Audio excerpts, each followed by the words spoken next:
22 अप्रैल 2025, एक ऐसी तारीख जिसे कोई भी भारतीय कभी नहीं भूल पाएगा। यह दिन जब देश की रगों में डर और गुस्से की लहर दौड़ गई थी।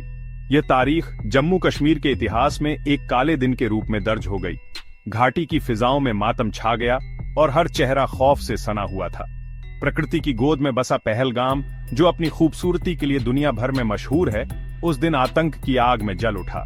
जिस जगह को लोग सुकून और शांति के लिए चुनते थे, वहीं पर अचानक मौत का साया मंडराने लगा। बैसारण घाटी में जहां पर्यटक प्रकृति की छटा निहार रहे थे, आतंकियों ने अंधाधुंध गोलियां चलानी शुरू कर दी। लोग अपनी जान बचाने के लिए इधर उधर भागने लगे। बच्चों की चीखें और महिलाओं की पुकारें घाटी में गूंजने लगीं। शाम के साए पहाड़ों पर पड़ने लगे थे। सूरज ढल रहा था, लेकिन उस दिन की शाम आम दिनों जैसी शांत नहीं थी। पर्यटक दिन भर की थकान मिटाने के लिए अपने होटलों की ओर लौट रहे थे। किसी को अंदाजा नहीं था कि कुछ ही पलों में उनकी जिंदगी हमेशा के लिए बदल जाएगी। तभी अचानक गोलियों की आवाज गूंज उठी। हर कोई दहशत में था। लोग जमीन पर लेट गए, कुछ ने पेड़ों के पीछे छुपने की कोशिश की। देखते ही देखते पूरा इलाका दहशत में डूब गया।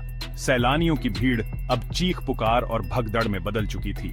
यह एक सुनियोजित हमला था। आतंकियों ने पहले से ही अपनी योजना बना रखी थी ताकि ज्यादा से ज्यादा नुकसान पहुंचाया जा सके। आतंकी जंगलों में छिपे हुए थे और उन्होंने अचानक हमला करके सुरक्षा बलों को भी भौंचक कर दिया। सुरक्षा बलों को संभलने का मौका तक नहीं मिला। ऑटोमेटिक हथियारों से लैस ये आतंकी बेरहमी से लोगों पर गोलियां बरसा रहे थे। गोलियों की तड़तड़ाहट से घाटी गूंज उठी और हर कोई अपनी जान बचाने की जद्दोजहद में था। इस घटना ने पूरे देश को हिलाकर रख दिया। टीवी स्क्रीन पर चलती ब्रेकिंग न्यूज ने हर घर में डर और गुस्से का माहौल पैदा कर दिया। जिस पहलगाम को लोग स्वर्ग मानते थे, वहां खून की होली खेली जा रही थी। जख्मी लोग मदद के लिए पुकार रहे थे और हर तरफ अफरा तफरी मची थी। मासूमों की चीखें सुनकर रूह कांप उठी। इस हमले ने न सिर्फ पहलगाम बल्कि पूरे देश की आत्मा को झकझोर कर रख दिया। इस हमले में 26 बेगुनाह लोग अपनी जान गंवा बैठे। उनकी यादें आज भी हर किसी के दिल में ताजा हैं। इनमें अलग अलग राज्यों से आए पर्यटक शामिल थे। केरल, पश्चिम बंगाल, गुजरात, कर्नाटक, महाराष्ट्र, ओडिशा, तमिलनाडु और तेलंगाना। ये लोग छुट्टियां मनाने, कश्मीर की खूबसूरती देखने और अपने परिवार के साथ यादगार पल बिताने आए थे। किसी ने सोचा भी नहीं था कि उनकी ये यात्रा इतनी दर्दनाक यादों में बदल जाएगी। 2 विदेशी पर्यटकों की भी इस हमले में मौत हो गई। वे भी कश्मीर की वादियों में सुकून और शांति की तलाश में आए थे, लेकिन आतंक की इस आग ने उन्हें भी अपनी चपेट में ले लिया। उनके देश में भी इस घटना की गूंज सुनाई दी और वहां भी शोक की लहर दौड़ गई। हमले में शहीद हुए लोगों में हरियाणा के एक नेवी अफसर और तेलंगाना के एक इंटेलिजेंस ब्यूरो अधिकारी भी शामिल थे। ये दोनों देश की सेवा में हमेशा आगे रहते थे और अपनी ड्यूटी निभाते हुए उन्होंने अपनी जान गंवा दी। उनके बलिदान को कभी भुलाया नहीं जा सकता।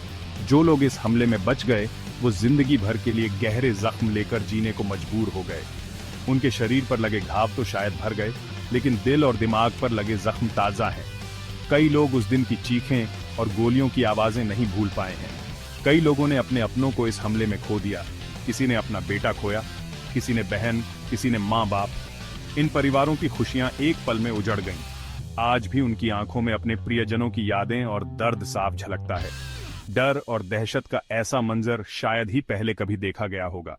उस दिन की चीख पुकार, अफरा तफरी और लोगों की आंखों में बसी दहशत की फिजाओं में महसूस की जा सकती है। यह हमला न सिर्फ जख्म छोड़ गया, बल्कि पूरे देश को झकझोर गया। आतंकियों का मकसद साफ था, जम्मू कश्मीर में डर का माहौल पैदा करना। अमरनाथ यात्रा से पहले इस तरह के हमले को अंजाम देकर वो पर्यटन को नुकसान पहुंचाना चाहते थे और भारत की छवि को अंतर्राष्ट्रीय स्तर पर धूमिल करना चाहते थे। यह एक सोची समझी साजिश थी, जिसका मकसद था जम्मू कश्मीर में अशांति फैलाना और लोगों के दिलों में डर पैदा करना। आतंकी चाहते थे कि लोग खौफ के साए में जिएं और कश्मीर की तरफ देखने की भी हिम्मत न करें। इस हमले के बाद जम्मू कश्मीर में दहशत का माहौल है।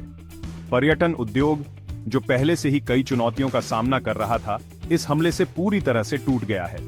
लोगों के मन में डर बैठ गया है और वो कश्मीर जाने से कतरा रहे हैं। सुरक्षा व्यवस्था कड़ी कर दी गई है, लेकिन लोगों में अब भी दहशत है। स्थानीय नेताओं और केंद्र सरकार ने इस हमले की कड़ी निंदा की है और आतंकवाद के खिलाफ निर्णायक लड़ाई का संकल्प लिया है। यह हमला एक बार फिर याद दिलाता है कि आतंकवाद मानवता का दुश्मन है। यह न सिर्फ निर्दोष लोगों की जान लेता है, बल्कि समाज में डर और अविश्वास का माहौल भी पैदा करता है। हर बार जब ऐसी घटनाएं होती हैं, तो हमें यह सोचने पर मजबूर होना पड़ता है कि आखिर कब तक मासूम लोग इसकी भेंट चढ़ते रहेंगे। हमें यह समझना होगा कि आतंकवाद का कोई धर्म या जाति नहीं होता, यह सिर्फ तबाही और बर्बादी लाता है।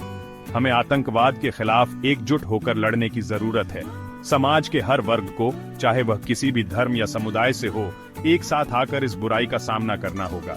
एकता और भाईचारे की ताकत से ही हम आतंकवादियों के मंसूबों को नाकाम कर सकते हैं। इसके साथ ही हमें जम्मू कश्मीर के लोगों का विश्वास जीतने के लिए भी काम करना होगा। उनकी समस्याओं को समझना और उनका समाधान ढूंढना बेहद जरूरी है। जब तक स्थानीय लोगों को भरोसा नहीं मिलेगा, तब तक शांति कायम करना मुश्किल होगा।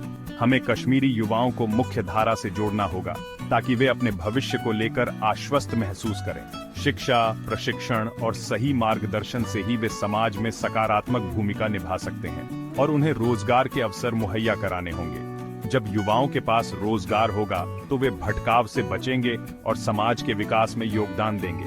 इस हमले ने हमें यह भी सिखाया है कि हमें अपनी सुरक्षा व्यवस्था को और मजबूत बनाने की जरूरत है। तकनीक और इंटेलिजेंस का बेहतर इस्तेमाल कर हम ऐसी घटनाओं को रोक सकते हैं। हमें आतंकवादियों की घुसपैठ रोकने के लिए और कड़े कदम उठाने होंगे। सीमाओं की सुरक्षा को और पुख्ता करना होगा, ताकि देश के भीतर शांति और सुरक्षा बनी रहे।